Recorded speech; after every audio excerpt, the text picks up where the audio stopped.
Good evening. It's Wednesday, March 18th. Thanks for joining us tonight. I'm Maya Trabulsi. From invoking emergency powers by the president to trying to contain new cases of COVID-19 here in our county, all stops are being pulled to corral the coronavirus impact during this pandemic.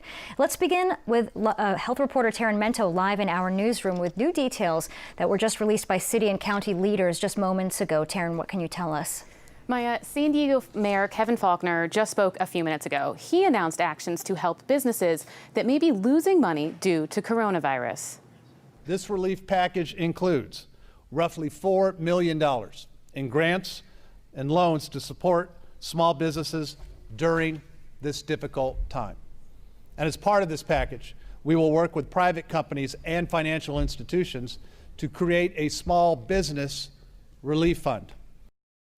Now, over at the county, officials made some tweaks to its public health orders. Gyms and fitness centers must now close. They shut down bars earlier this week. And the county officials added guidance for child care facilities. Providers must keep kids in groups that are no larger than 10 and make sure they stay in the same group. They're also further limiting public gatherings. Before, they banned gatherings of 50 people or more, but now 10 or more people cannot be in the same space at the same time. But they did say that doesn't apply to airports, public transportation, or essential businesses where social distancing can still be observed. The county's Dr. Eric McDonald says these actions are necessary because the limited testing available likely means we're missing most of the cases. The county confirmed 60 cases as of last night. So I would only interpret the numbers as a tip of an iceberg in terms of the cases that are being reported versus that are actually in the community, which supports all of the actions that we're taking and asking the public to do social distancing and adhere to the health officer order that has been promulgated. McDonald says if you're showing symptoms, you should isolate as if you do have the illness. Officials say the county is only testing people who are severely ill or are people who are in specific situations and need confirmation. They hope to expand testing, but that could take a few weeks because some materials are in short supply. Taryn Mento, KPBS News. Parents across the county statewide are on edge after hearing Governor Newsom say it's possible schools could close until fall. The impact of that is being felt hard with concerns of child care, education, meal programs, and more complications. Here's education reporter Joe Hong. I would plan and assume that it's unlikely that many of these schools, few if any, will open before the summer break. Despite the governor's candid prediction, San Diego Unified School District Superintendent Cindy Martin said officials are still planning to reopen schools on April 6th. I'm not focused on the uncertainty of that statement. I'm focused on what I am certain about, which is how to serve our students right now, given that we closed our schools last Friday and we're 3 days in to a school closure. How do we quickly provide nutrition services and a continuity of learning? But some parents are concerned. Jennifer Alfonso is a parent of a 17-year-old student at University City High. She said the uncertainty was the scariest part. She's volunteering at one of the 9 meal distribution sites across the district. What my daughter is more worried about is the SAT tests, because they were all delayed, the AP exams, because those are delayed as well. So we're just wondering like what's going to happen. But I have faith in the system that everything will work out. Meanwhile, teachers are taking it one day at a time. Keisha Borden is the president of the San Diego Unified Teachers Union. Things are changing on a day-to-day basis. Just last week, we didn't realize we would be in this position. And a week from now, worrying about curriculum and all of that could be the last thing on our minds, depending on how things change. You can go to kpbs.org for a full list of locations serving food during school closures. Joe Hong, KPBS News. Calling himself a wartime president in the face of coronavirus, President Trump announced he would employ the Defense Production Act that will give the government more power to speed up production of masks, ventilators, and other medical equipment in short supply. Today, the Senate approved legislation for free coronavirus testing and paid emergency leave. The bill is now awaiting President Trump's signature. The next phase will be a $1 trillion economic stimulus package. The coronavirus is now in all 50 U.S. states, with more than 7,000 cases overall and more than 100 deaths. Also today, the U.S. and Canada agreed to limit travel across its shared border to essential traffic only. President Trump said he will do the same with Mexico and also bar entry to asylum seekers. Nadia Romero has more. We must sacrifice together because we are all in this together and we'll come through together. President Trump addressing the nation as new information about the coronavirus and young people is being learned. There are concerning reports coming out of France and Italy about some young people getting seriously ill and very seriously ill in the ICUs. A virus that has so far mostly targeted older people and those with underlying conditions, affecting the largest segment of the population, those under 40. Stay at home. We should be acting as if we have the virus, as Tony Fauci says, so that we can protect one another. The United States has reached a tipping point when it comes to the coronavirus. That, according to health officials on the front lines of the pandemic. Over the last week, the country has seen dramatic increases in the number of cases and deaths. America's top doctor says we are 2 weeks behind Italy in terms of the number of infected exploding out of control. We really have a choice to make right now as a nation.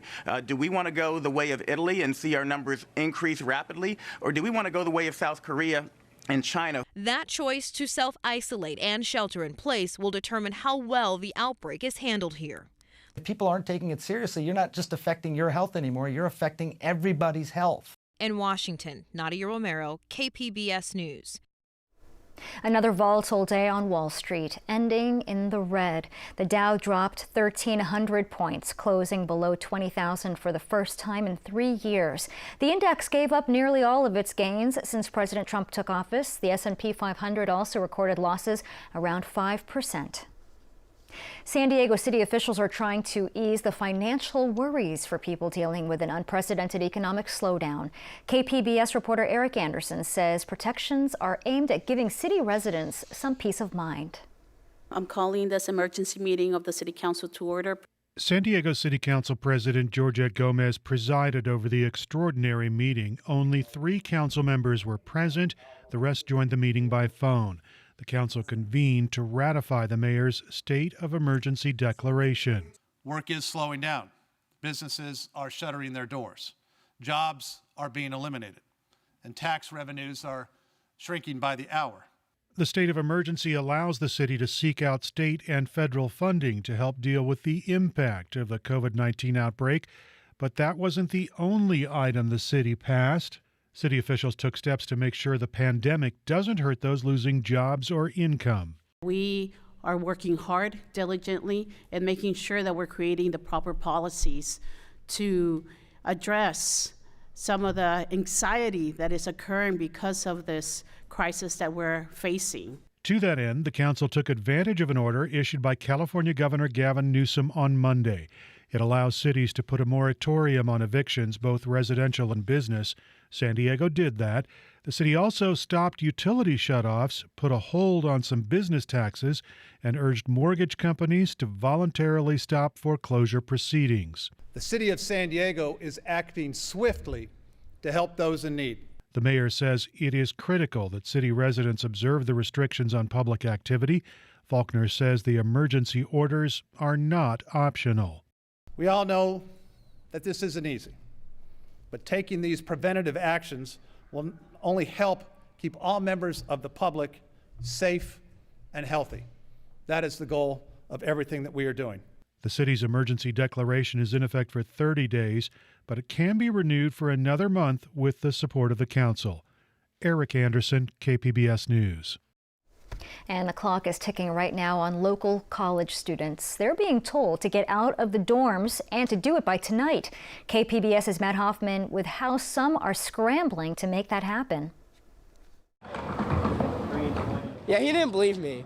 Yes, just flat out didn't believe me. He's like, no, you're not. Like, you're not get kicked out. I was like, yes, I am. I thought he was crazy. I said, who told you this, Chase? Move-out day came early for freshmen at San Diego State, with officials only giving about a day's notice to clear out of the dorms. So it's absolutely nuts that they gave us less than 48 hours notice to get out of here. Every single day, it just got worse and worse. First, they said you can leave the dorms, and they want us out by spring break. Then they want us out like in a week, and now they just want us out. There were crowds of students on campus Wednesday rushing to get out by 7 p.m. Right now, it's kind of like scrambled, like stressed, just like getting everything like right away. I wasn't planning on moving out today, so I called my backup crew. With coronavirus concerns top of mind, many took precautions to cover their faces. I'm 61, and so I'm in a category. So I said, better safe than sorry. A lot of students are sad that their first year of college is ending so abruptly. I wish I didn't have to move out. You know, my freshman year got cut short. It's not too bad, but I really like going to class. I like being here. So to go home and like be online, it just kind of sucks. If students need to, they can get a waiver to stay in the dorms a little bit longer. Some students are lending a helping hand to those who otherwise would have nowhere else to go. Don't you know one person who doesn't have anywhere to go and is coming with us? Well, he's coming with us, therefore he has a place to go. Others were happy to learn that they would be getting some of their money refunded. We're getting reimbursed even for the month of March, so we get reimbursed for housing and for our meal plan. But we're still paying tuition to go to a 4-year institute, but it's online, so it's a little weird. Even though students are moving out, the semester is not over. Many still have online classes. Matt Hoffman, KPBS News. How's it going? The San Diego-based USNS Mercy is one of 2 Navy hospital ships that may be called to respond to the coronavirus pandemic. President Trump confirmed today that the Mercy and USNS Comfort will be used to provide relief for medical facilities. The Comfort will be deployed to New York City Harbor. The Mercy, home ported at Naval Base San Diego, will remain here on the West Coast. While stores are scrambling to restock everything from hand sanitizer to toilet paper, the San Diego Sheriff's Department is cracking down on price gougers. Take a look at this. These are some of the items purchased by undercover investigators through websites such as Facebook, Craigslist, and OfferUp. 8 people were arrested for allegedly selling masks, gloves, disinfectants, and toilet paper for as much as 20 times the retail price. Now, even though schools and businesses have mostly shut down to stop the spread of the coronavirus, several San Diego County casinos remain open until Friday. KPBS's Amita Sharma reports. The bright lights outlining the words "Welcome Home" were on just above the doors Wednesday morning at Barona Casino. Inside, people, including many seniors, played the slot machines and blackjack. Many sat next to each other, violating social distancing recommendations. County officials have prohibited gatherings of 50 or more and on Wednesday reduced it to 10. The state is asking seniors to stay at home. The casinos are owned by Native American tribes that are considered sovereign nations and are not subject to state and county laws.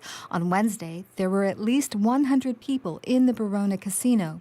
One of those people was a man who said he was over 65. He did not want to give his name.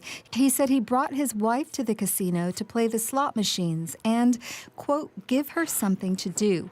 We also observed several seniors exiting one of the casino's buses.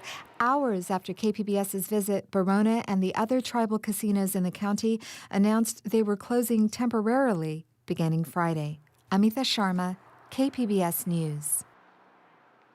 We're following all of the latest coronavirus developments for you at kpbs.org. Click on the Tracking COVID-19 link on our homepage, and you'll be taken to a page with all of our recent reports. You can find that right now at kpbs.org.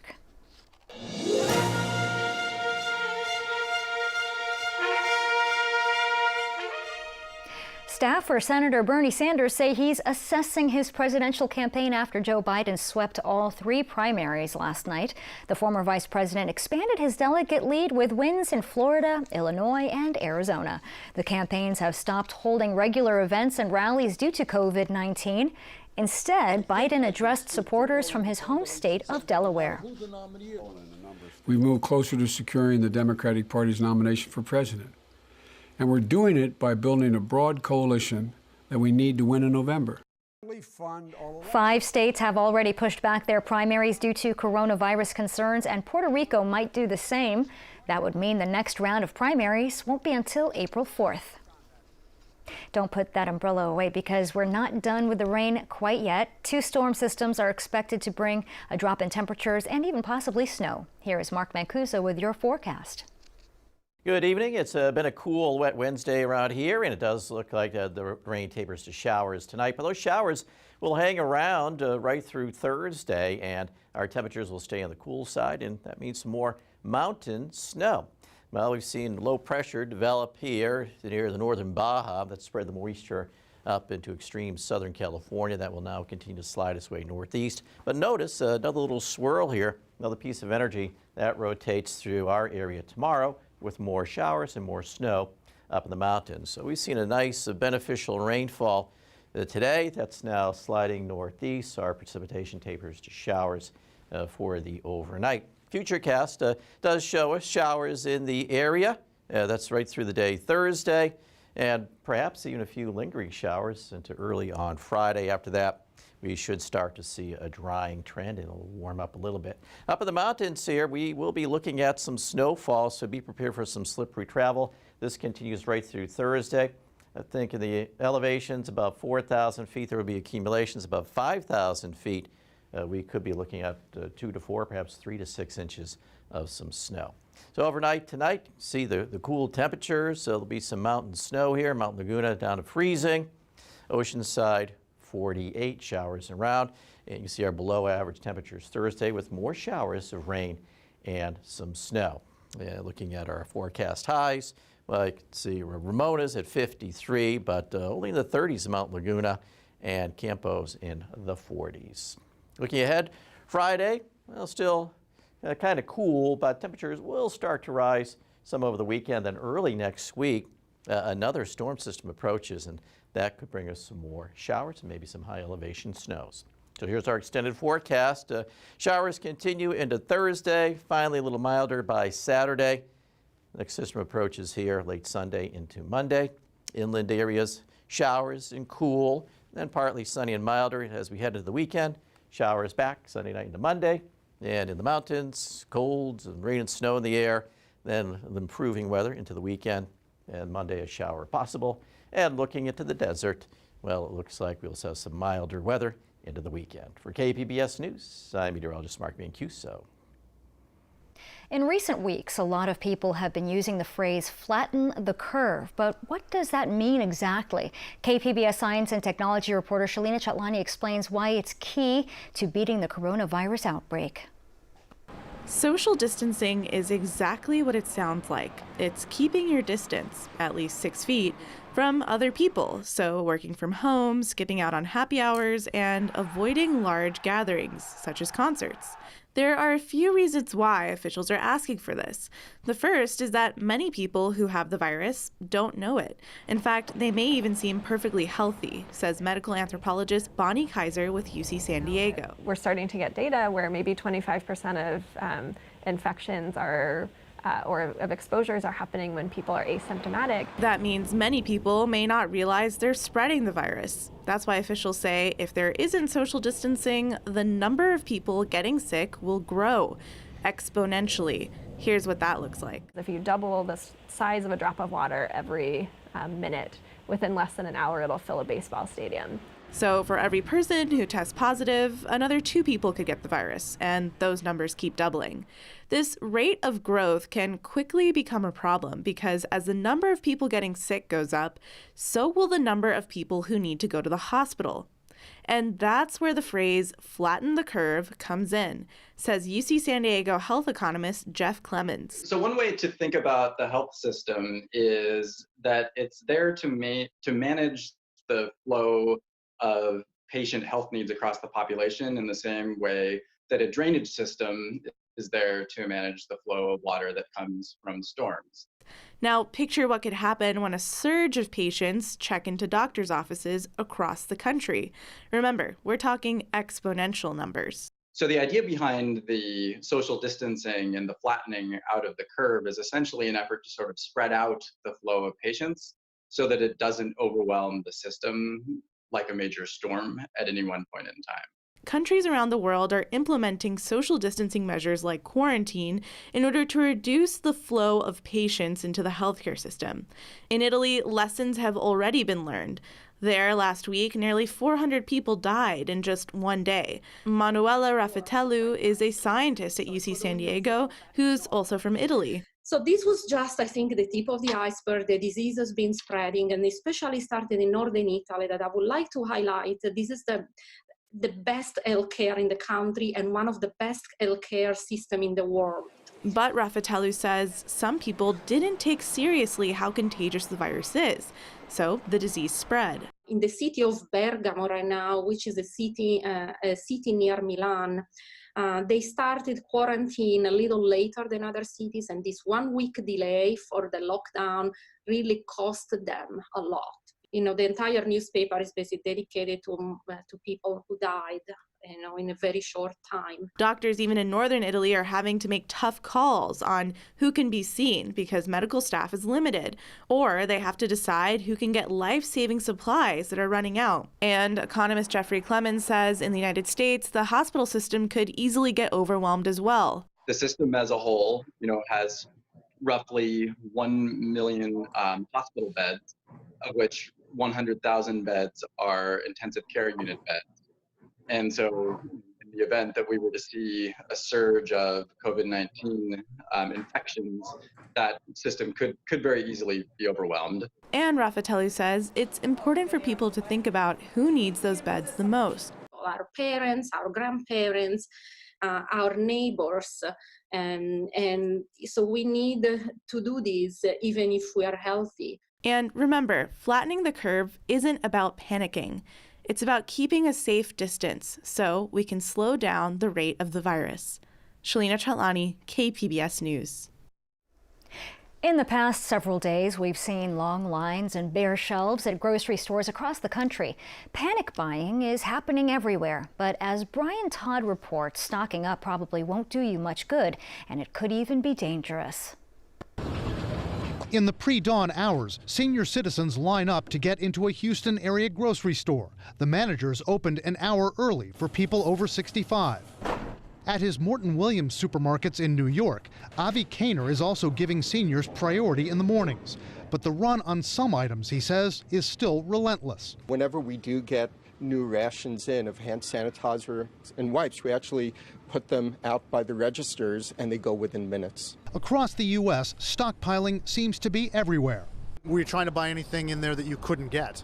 Yeah, actually. All the toilet paper's gone, a lot of the frozen foods, a lot of the breads. Sarah Tansavar wears a mask and gloves when hitting her local grocery store in Washington because she doesn't want to transfer germs to her mother, who has an autoimmune condition.